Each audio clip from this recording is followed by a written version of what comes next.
So, good evening, everyone. Just a reminder, we are recording, so if you don't want to be part of a recording session that will be posted on YouTube later, either don't say anything or disconnect yourself. If you are participating, you are consenting on being recorded, okay? So now today we are starting book 4 of the Spirit's book, Hope and Consolation, which is the last part of the Spirit's book. The Spirit's book is divided in 4 parts. And we just finished the chapter on moral laws. So for those that were there when we last started this book, you may remember that I gave a presentation, an introduction of the Spirit's book, and I went through all the aspects that Kardec had in mind when he put together this brilliant work that is the Spirit's book. And I'm going to show you just a couple of slides from that presentation before we go into the questions and answers on the book, on the 4th book, because I think it's important for us to remember, and for those that are recently joining us, how the Spirit's book is divided. So we have the introduction with the prolegomena, and that is also, it results in Spiritism easily explained, what is Spiritism and other basic Spiritist books. And then we have the first book, which is Primary Causes, which is directly related to who I am and what do I feel. And it is also directly related to Genesis, which is the 5th book of the codification. Then we learn a little bit about the spirit world, which is who I am, where do I come from, and why do I suffer. And this is specifically related to the Medium's book. The continuation of the study of the spirit world is in the Medium's book that we just started studying last week. And if you missed last week, you can continue do it with us today. We're still in the introduction. So then the second part, Elmo is going to finish the introduction of the Medium's book and start the study of the book. So you are not late. Then the book we just finished, which is the 3rd book that covers the moral laws and teaches us how to be a Spiritist. And of course, the moral laws are covered in the Gospel according to Spiritism. So after we cover who am I, where do I come from, the last question is, where do I go? And why to be a Spiritist? And the 4th book covers hopes and consolations and is directly related to what we just finished, which is heaven and hell, which that covers the religious discussions, not the religious aspect of Spiritism, but religion through the times. And then the second part covers communications from spirits, reflecting on their state on the other side after they went back to the spiritual world. And then we have the conclusion. So when we go to the 4th part that we're going to start, hopes and consolations, these are the consequences of the fulfillment or not of the laws we just studied, the moral laws, in the material world and in the spiritual world. So it has only 2 chapters. Chapter 1, earthly joys and sorrows, and chapter 2, future joys and sorrows. Chapter that contains the hopes and consolations, chapter 1, contains the consequences to the spirit in the material or physical world of the fulfillment or not of the moral laws and in several incarnations. So we are going to cover relative happiness and unhappiness that we're going to start today. And then in the following weeks, the loss of loved ones, disappointments, broken affections, antipathetic unions, fear of death, and then disgust with life and suicide. And then we move to chapter 2, which is covers the consequences in the spiritual world of the fulfillment or not of the moral laws in its several incarnations. So it covers the future life, the nature of future joys and sorrows, temporary punishments, atonement and repentance, the duration of future happiness, future sorrows, and then heaven, hell, and purgatory.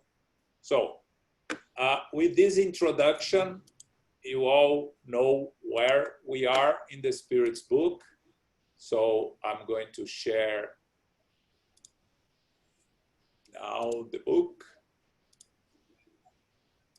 There we go. So book 4, Hope and Consolation, chapter 1, Earthly Joys and Sorrows, Relative Happiness and Unhappiness, question 920. Paco, it's all yours. You have to unmute yourself, Paco. I muted you. You can go ahead. Okay. Can human beings enjoy perfect happiness on earth?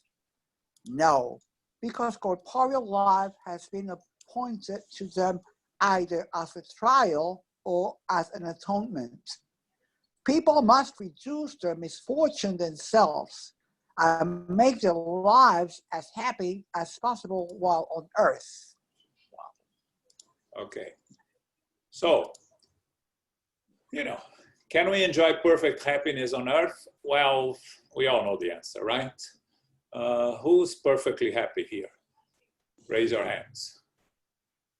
Only Paco that is a perfect spirit can say that. You brought me back to that. Yeah. So, we have a physical body. Our physical body decays. Our physical body dies. So only if we can be happy, relatively happy, our physical body will go through the pains and sufferings of our daily lives. So if we have any physical pain, we can claim that we're happy, but we are in pain, so we're not completely happy. But the spirits already introduced the notion that we must reduce our misfortunes and make our lives as happy as possible while on earth. So let's learn how to do that. I like that. Okay. We understand that human beings will be happy on earth when the human race has been transformed. Meanwhile, can people ensure a moderate amount of happiness for themselves? Human beings are often the architects of their own unhappiness. If they obey God's laws, they spare themselves much sorrow and also secure all the happiness corresponding with the human condition. People who are positive about their future destinies view their physical life as a temporary station. It is for them a momentary stopover at an awful hotel. They easily find solace for the fleeting frustrations of the journey in the fact that it is bringing them to a new and happy position, which will be all the more favorable in proportion to the preparations they have made. In this life, we're punished for violating the laws of corporeal existence via the suffering that is a consequence of these violations, and by the suffering that results from our own excesses. When we trace human troubles back to their origin, we find that the overwhelming majority are the result of an initial deviation from the right path. This deviation forces us to enter a wrong path, and each subsequent step brings us more deeply into misfortune. Okay. So here, first, what the spirits are telling us that we are often the architects of our own unhappiness. So if we follow God's law, the natural law, we would spare ourselves of much sorrow and secure the happiness corresponding with the human condition, with the limitations of the human condition. But if we really analyze ourselves, we will see that a lot of our unhappiness is a result of our own doing, of this incarnation and of previous incarnations that we don't remember. But once we understand about our eternal destinies, of being eternal, and we see physical life as it really is, just a temporary station, as they say here, and considering the number of incarnations we have, one incarnation is really almost nothing. Once we have the understanding, and more important, the acceptance of that reality, then things will be a little more easier for us. Our struggles will be easier to deal with. Again, easy to say, not so easy to put in practice. We are still not there. We are imperfect spirits, and we need to learn to have this understanding of ourselves as eternal beings that we know now, but we still are not very bought into it, in a sense. We are still struggle with difficulties that we face through the obstacles we face in our lives, and we sometimes hesitate to accept what comes our way. So, I think what Kardec says here, a momentary stopover at an awful hotel, one incarnation. I think that's funny.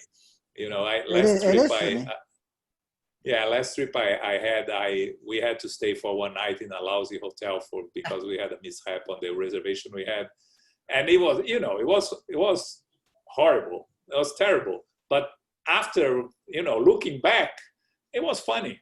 It was a funny experience, a different experience. Sometimes you have these experiences that are, when you're going through, are awful, but when you look back, you learn things, you have a better understanding, you even laugh at some of them if they have no serious consequences, which was the case in this lousy hotel I stayed. So, if we look at our incarnations, when we go back to the spiritual world, we did understanding that it was a necessary step, and that we made a decent progress, a decent amount of progress. We have no reason to be unhappy with our state. Again, in theory. John, we could even say that what we're going through now, right, with Black Matters and with this pandemic, in a couple of years, we're going to look back and say the same thing, aren't we? That we had to go through this in order to make life a little more compassionate and understanding with people of color, of any origin. So we're going through this for a very good reason.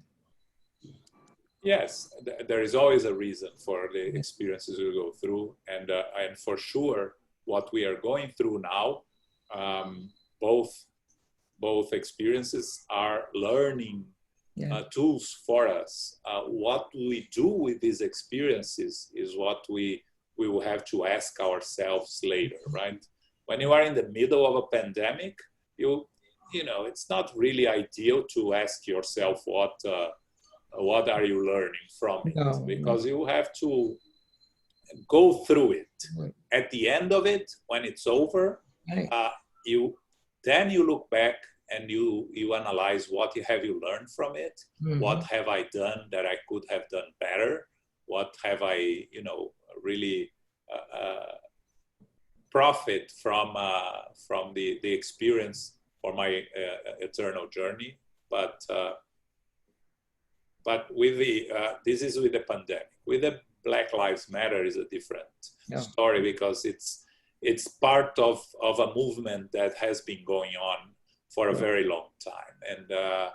And you know, it's all these steps will always make a difference, and it is making a difference, and I hope it's going to make a bigger difference than in the past, but it's not going to solve the problem. We will continue to have issues, and we will continue to have to deal with them for some time.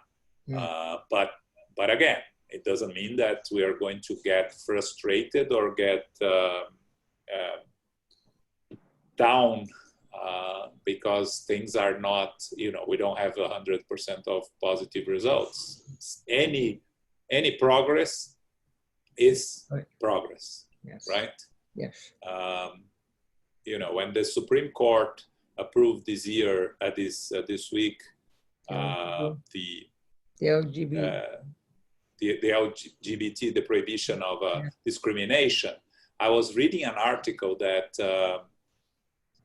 actually the first law that was proposed to Congress in terms of ending discrimination was done in 1974. That was the beginning. Again, it was not the first. In 64, you had the first law signed against discrimination, but the one that was analyzed by the Supreme Court was first proposed to Congress in 1974. And here we are 50 years later, and we're still talking about it. So things take time, but it is progress, right? Progress, yeah. But going back to what we're studying here, right?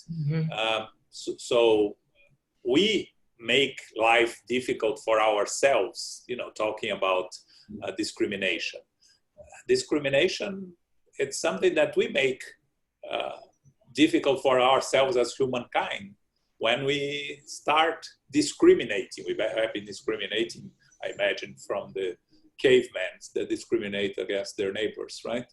And we never stopped. But the fight goes on, and eventually we'll get it. But it's a long journey. Yes. Okay. Okay. Anyone else? No. Paco. Okay. Earthly happiness is relative to each person's position, so that what suffices for the happiness of one can be the cause of misfortune for another. Is there a common standard of happiness for everyone?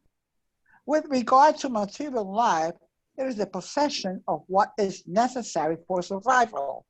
With regard to moral life, it is the possession of a good conscience and the belief in a future life. A very short answer and very short question, a very short answer, but very, very important. When Kardec asks that, so earthly happiness is relative to each person's position. So what suffices for the happiness of one can cause the misfortune of other. That's what Kardec is asking the spirits, and the spirits answer very clearly. With regard to material life, it is the possession of what is necessary for survival. Why the spirits say that? Because if you don't have the bare necessities, you are going to be struggling. And if you are struggling, you cannot focus on developing your moral and intellectual abilities, because you are struggling to make ends meet. So once you have a possession of what is necessary for survival, you can start working on your moral and intellectual progress. Now, in terms of the moral life, when you have a clean conscience, when you know that you are doing the best of that you can according to your abilities, and you have the understanding of a future life, is when you live in peace with yourself, even if you're struggling sometimes financially, sometimes with physical issues, diseases. You have a clean conscience and the understanding that this is all temporary. But it's very important to understand the concept here. And again, the possession of what's necessary for survival, it's basic necessities, right? We're going to address the luxury in the next question. So what we need to have enough to survive, and we need to have peace of conscience, knowing that what we are doing with our life, how we are treating ourselves, how we are treating others, is the best that we are able to do, okay? Respecting our limitations, okay? Got it. Yeah. Okay, go ahead, Paco. Yeah. Is it true that luxury for one becomes a necessity for another and vice versa, depending on circumstantial differences? Yes. According to your material ideas, prejudices, ambition, and all the absurd notions that you gradually shed as you come to understand the truth of things.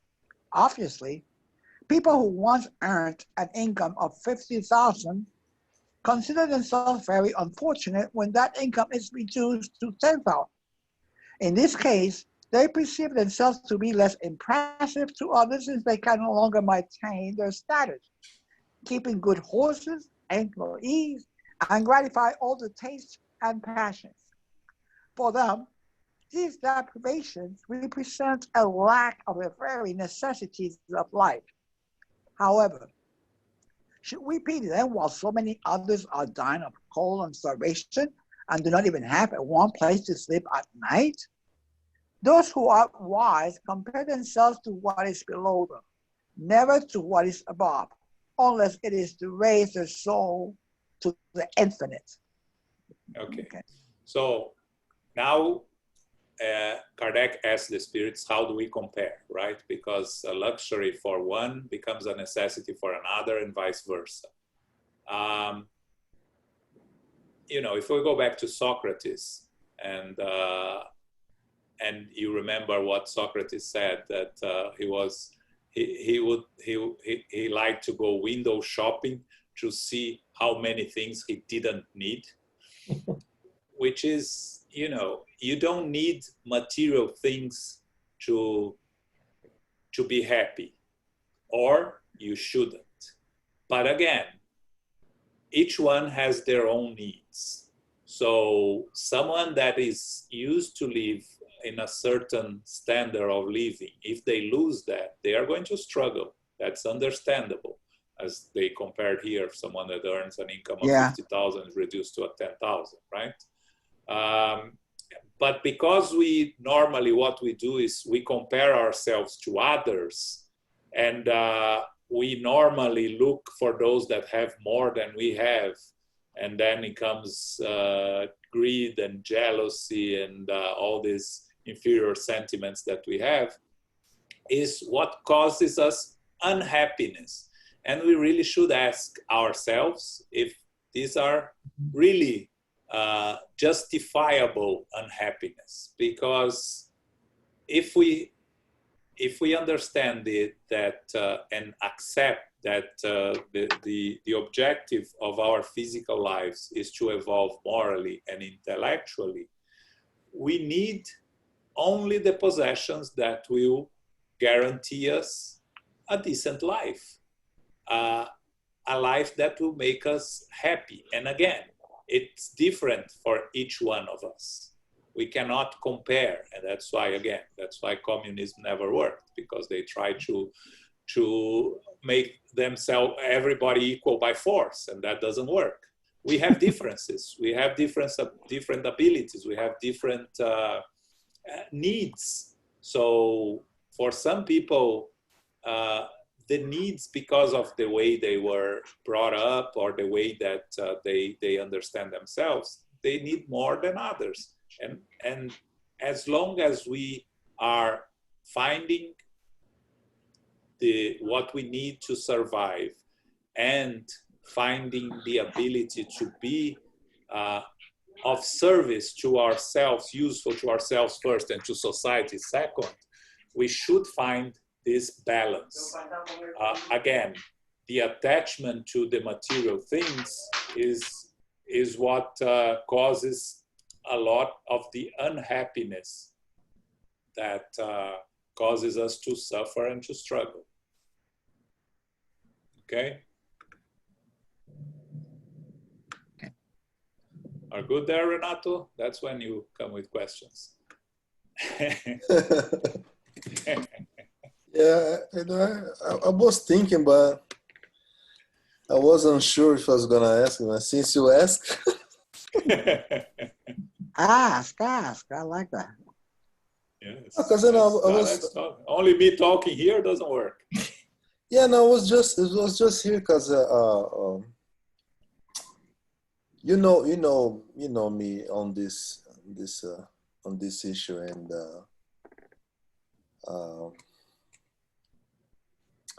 I was thinking if everyone aimed to just to have enough to survive, how would we evolve as a society? Because we don't need too much to survive. It's pretty much nowadays you need a roof, eat and some clothes, and you're good to go the entire life. But I mean, I would consider that's the minimum for everyone in any place. You need a shelter, you need, some food, at least like once or twice a day, I don't know. And because you're in a society, you can, run naked all around, so you need some clothes. So, but then, we would not probably have, computers and all this technology that we have nowadays if we, aim only for survival. So that's what I was thinking while you asked me. Yeah, but that if you reduce our needs only for survival, we're not going to make progress. We need to want more, because at our level of evolvement, only by wanting more is that we evolve. If everyone becomes complacent with their what they have, again, at our stage of evolution here as imperfect human beings, we make no effort to progress, and then we stay, we don't move. So we need ambition is still a part of who we are and what is needed for ourselves to progress. So it's a delicate balance. Again, what you said is for the future, as we continue evolving, as we become more evolved spirits, we will be able to get less and less attached to material things, and we'll be able to more and more live with the basic necessities. But we're not there yet, and we are far from there. So yes, you can say that that's the objective, but you cannot impose this nowadays because we're not prepared for that. We still need, people, scientists, they need to work hard to make new discoveries because it will, they want to help humankind, but they want to receive the reward, the praise that they for themselves, and it's fine. It's where we are now. So we're still learning to detach ourselves from physical possessions, and we are far from being able to completely detach ourselves. We have some monks in Tibet that are able to do that can work for, through their minds for the progress of humanity, but they are the exception of the exception. They're not the rule, and most of us, cannot. So we have to talk about the majority here.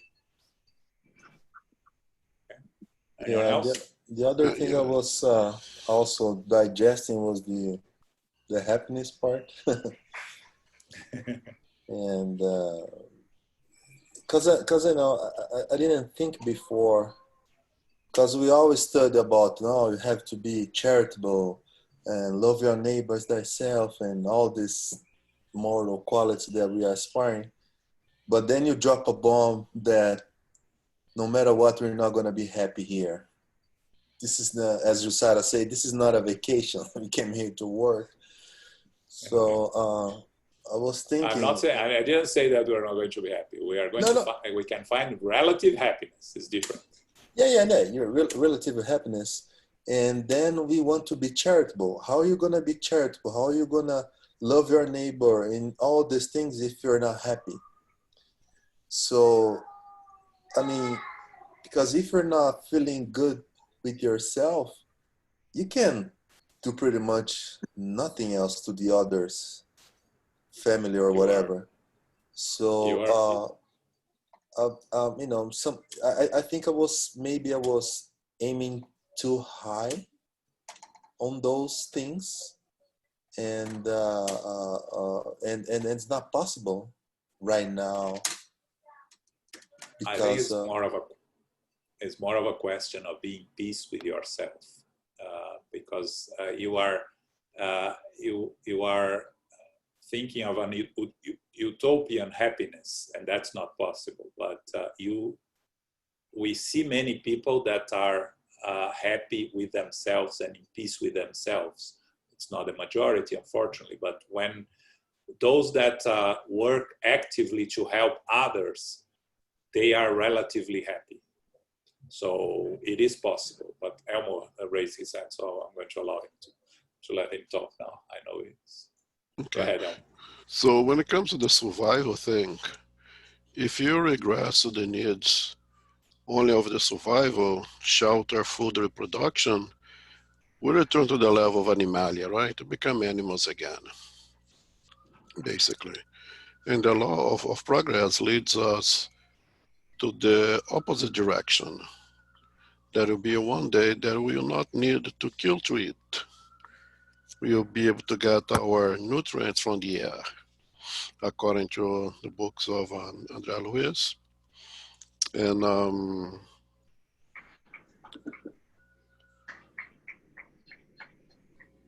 when it comes to the happiness, yeah, I think you looking ahead, the happiness that belongs to different planets than one that we live right now.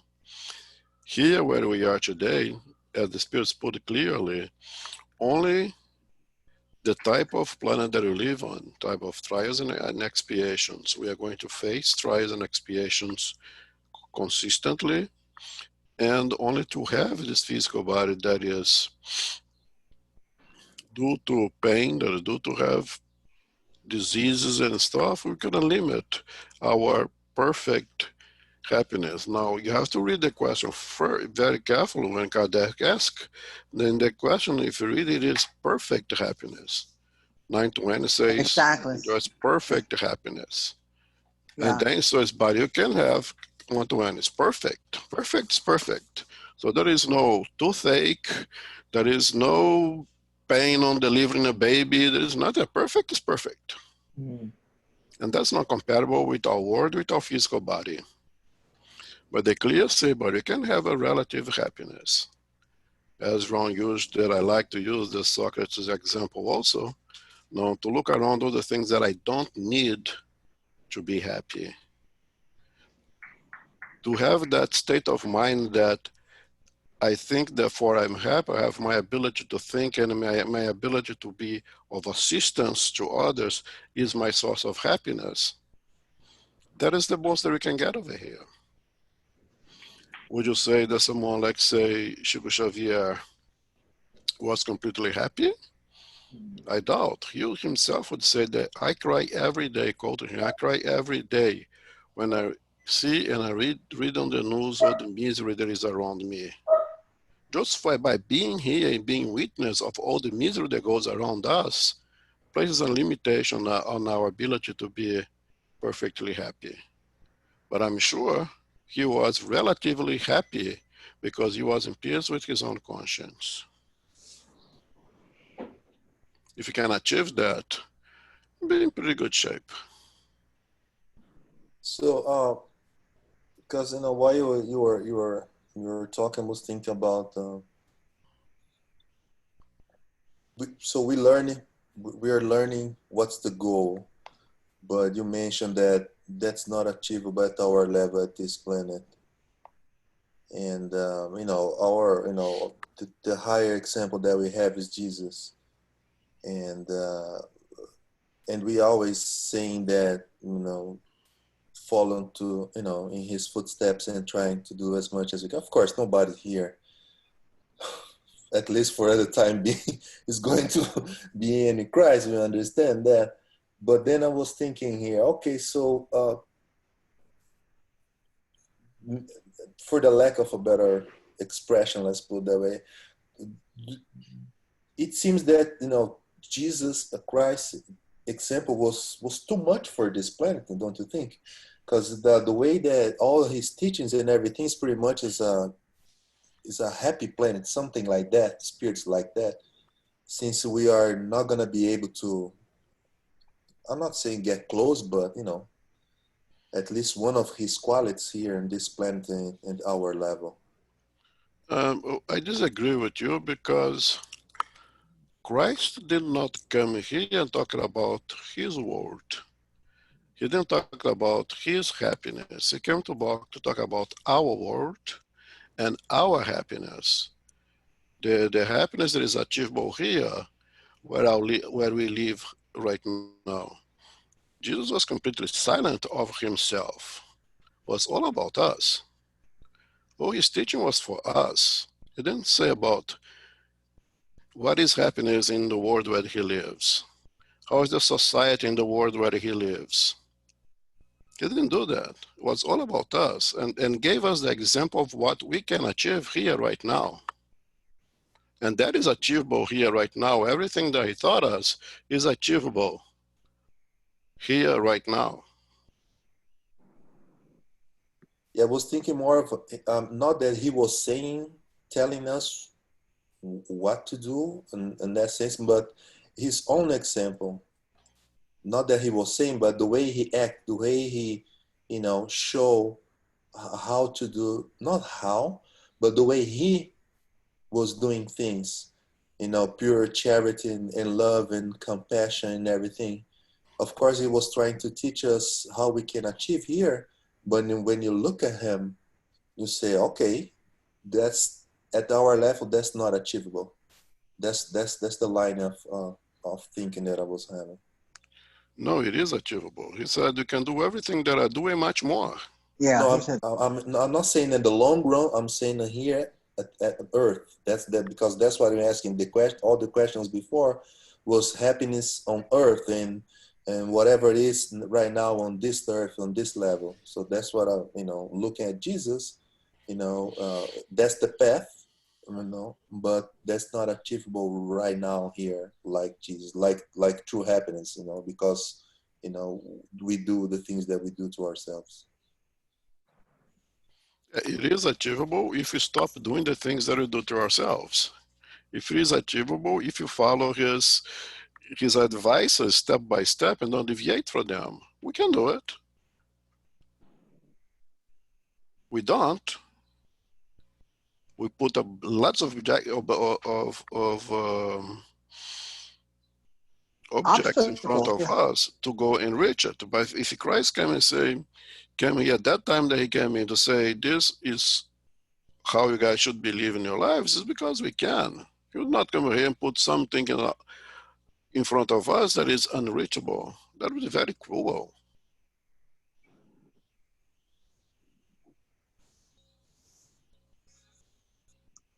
Now, each one of us has our own time, and each one of us will progress at our own step. We should not be looking ahead. Let's look at today. What can I do today? Maybe I can accomplish a little bit today. Maybe tomorrow I can add a little bit on top of that, and then the next day a little bit more on top of that. This having, you know, it's like the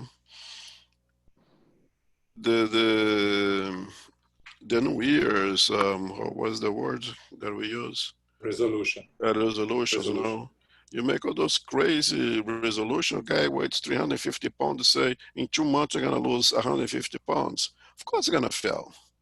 And you better fail, otherwise you're gonna be sick like a dog, right?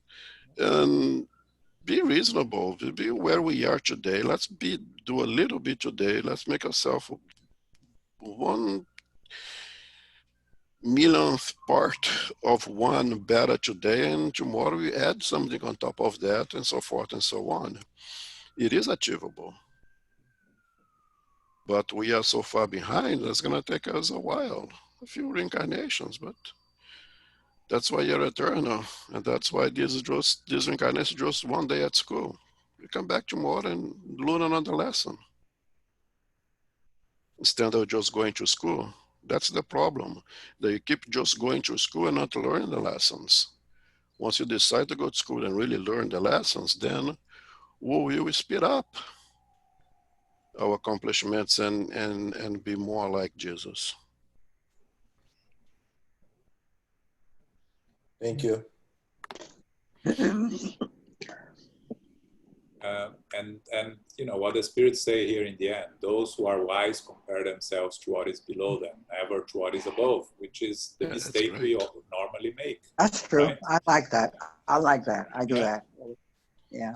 So, you know, unless it is to raise their soul to the infinite. And then you go to what Renato was just talking about Jesus here. Jesus has to give an example of what is out there that is perfect. And that's our objective. But understanding our limitations. Jesus was not going to say, to come and say to us, you know, half do your job. He has to tell us to do our job, fully do our job, knowing very well, because Jesus knows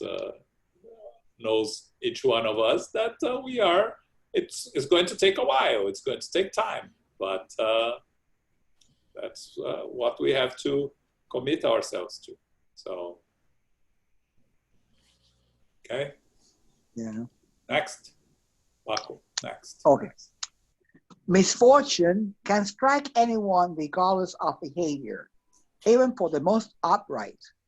Is there a way of protecting ourselves from misfortune?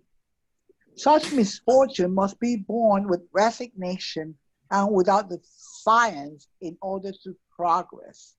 However, you may always find solace in the hope of a happier future, provided you do what is needed to reach it. Wow. Read the next one. Why does God so often bestow the gifts of fortune on people who do not appear to deserve it? Wealth appears to be a favor to people who only see the present. But you must remember that fortune is often a more dangerous trial than poverty. Wow. Okay. Yeah, we studied that like 1 month ago, right? When we were on question 814, when we were talking about the trials of wealth and poverty. But, you know, on the first question, misfortune, again, nothing happens to us by chance. Everything is a consequence of what is needed for us. So it's either a trial or an atonement. And is a lot of the misfortunes are consequences of our own doing. Sometimes in this life, sometimes in previous lives. Now, what we need to learn is to face those misfortunes with resignation and without defiance in order to progress. These are the tools for us to progress. So as we go through this pandemic here, we can rebel or we can accept, try to learn what is best for us and accept with resignation and without defiance. It's a good example of a misfortune that reached all of us together. Yes, and there is a lesson there. What are we learning? What are you using it for? What are we using for our moral and intellectual evolvement? There are those that are just, you know, rebelling against it, fighting with the family, fighting with everyone. You know, that there is this lady that goes to Central Park every day and starts screaming at everyone that is not wearing a mask. You know, what good does it do, right? It's this is really a way of lashing at others without any benefit for anyone, right? So to learn how we can live with all the situations we are facing in life is a lesson, a daily learning that we have to do. Again, resignation and without defiance. And we always can think of it, think about the future, understand that we are eternal souls, that this is temporary, everything will pass, shall pass, and we'll get to the other side, either on this side or on the other side. And if we find ourselves on the other side, can we look back and be in peace with our conscience that we did the best that we could? If we don't think we can, then we should reevaluate what we are doing, right? Now, some people apparently receive gifts of fortune. Again, what we do with what we have is what really is going to create the positive or negative consequences for ourselves. So you see some examples of very wealthy individuals that are being very useful to society, helping. Bill Gates have been helping with trying to prevent this pandemic. Actually, 4 years ago, he was already talking about this, investing on vaccination, investing all his time and a lot of money to help society to evolve. And others are using their fortune for themselves, and we don't need to give examples. But everything has a consequence, because one thing we know is that everything that we have here, material possessions, are going to stay behind. The only thing we take with us is our moral and intellectual involvement. So when we find ourselves on the other side, are we going to find peace with ourselves? If we have made good use of what was available to us to be of assistance to ourselves and to others, to the best of our possibilities, again, understanding our own limitations, then that's all we can ask of ourselves, right? I just want to make a comment. It's that there's still a lot of defiance in this pandemic. Yes. You know, there's a lot of defiance. I mean, I heard that there were 20 states in Puerto Rico that the curve is spiking. And here you have out on the East Village, a lot of people out there on the street that the governor said, you don't want me to come down there. So there's a lot of defiance that we find here in this crisis. Yes, because we are, again, we are all at different stages of evolution, different stages of acceptance, different stages of understanding the issue, right? If you know, those that rebel against what's what's happening will face the consequence one way or another. I've read many people that defy the quarantine and got sick, and some got sick, seriously sick, and some not, and some others defy and nothing happens to them right now. But you know, if you cause harm to others by acting, even if you don't know what you are doing, by acting you know, careless, you are going to have to face the consequence. There are consequences for our actions, right? Yes. So we cannot start pointing fingers to anyone. We can only do our part. We can only be responsible for ourselves, right? Oh, João, I was looking at a dictionary here, trying to figure out, is defiance always a bad thing? No, in the sense here, what they are talking here, no, defiance is not always a bad thing. Defiance is, you can, what those that are in the Black Lives Matter movement are doing is defiance, right?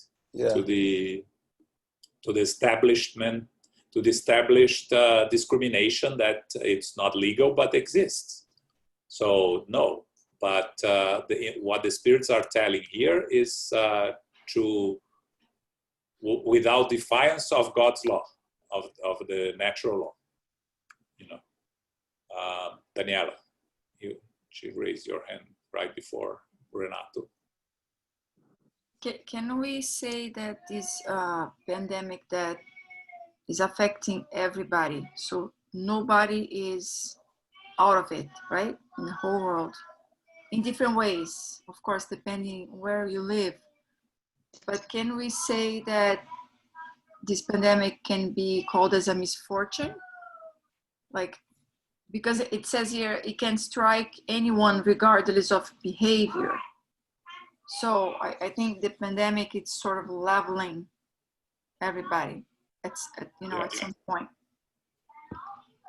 Yes, you can say it's a misfortune. You can say, you can use many words to define it. But what we cannot do is try to understand it while we are in the middle of it. The reasons for it to happen. We can analyze the Black Plague today that was responsible for ending the feudal system in Europe and creating the Renaissance. So we can understand that. But you cannot, when you are in the middle, losing all your relatives to the Black Plague, you cannot say that this is great. This is going to be a big change for humanity. So while we are in the middle of it, we just have to accept it with resignation and understanding, and try to follow the best way for us to survive it. And then when we finish it and we look back, we can analyze and understand. But again, it's not going to be, it doesn't happen immediately. We talk about the tsunami that killed 300,000 people 12 years ago or 14 years ago. And we still don't have an answer why it happened, right? Eventually we will understand the necessity of it. What are the changes that it will have caused, but we're still too early in the game. So I don't think we are going to understand the big reasons for this pandemic. I don't think we're going to understand in our incarnation. We may understand back in the spiritual world or in the future, but I don't think we can. We can guess, do some guesstimates here, but you are right in saying that it strikes everyone regardless of behavior. This is really the case, right? Because it doesn't matter if you are doing a good job or a bad job with your life, it's getting to everyone, right? Not the disease itself, the virus, not everyone is getting sick, but everyone is affected one way or the other by the pandemic. So yes, these things that happen, and I was reading something from Manuel Filomeno de Miranda through Divaldo Franco on Monday, that he talked, I think it was like 5-6 years ago, he talked about the pandemic, pandemics in general, that they come when we are not expecting and not really prepared, and when we think that there is no end to it, they just disappear, because that's the natural law. So again, we are in the middle of it, so it's difficult to see it disappearing. But if we just look in the past, and the scientists already have some ways of telling us how it's going to disappear, Now the important thing is, what are we learning from it? What are going to be the consequences, the positive consequences that we can take for our life, professional life, family life, spiritual life, everything. What are we doing with it? And are we facing it with resignation? The other day we were talking about some of us that sometimes get a little bit frustrated when you go out in the street and see people that do not, like Paco just said, not following the rules. But what can you do? You cannot control everyone else. You can only control yourself. So what we are doing here is how we behave, again, it's going to be on each one of us, and it's going to be a benefit for ourselves individually, right? Just one question. What do you mean by at some point the pandemic is going to go away? It's a natural law. What do you mean? Did you say all the pandemics that we had, even when we didn't know how to control and how to end, they disappeared. They ended up disappearing, right? The Black Plague, the cholera in 1900s. What do you mean, like it's from nature itself? Yeah, it's the natural law. The things that come and go by themselves. It's part of the natural law.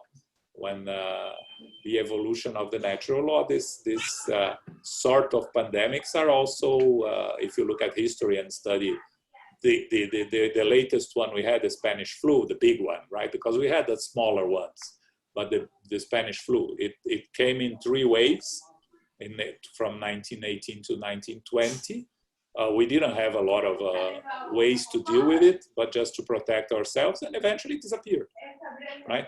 Why it disappeared? Because it did. So that's what, if scientists looking at the historical pandemics, they end up disappearing. That's what Manuel Filomeno de Miranda was referring to when people are think that the people are looking at it and are all concerned, it disappears.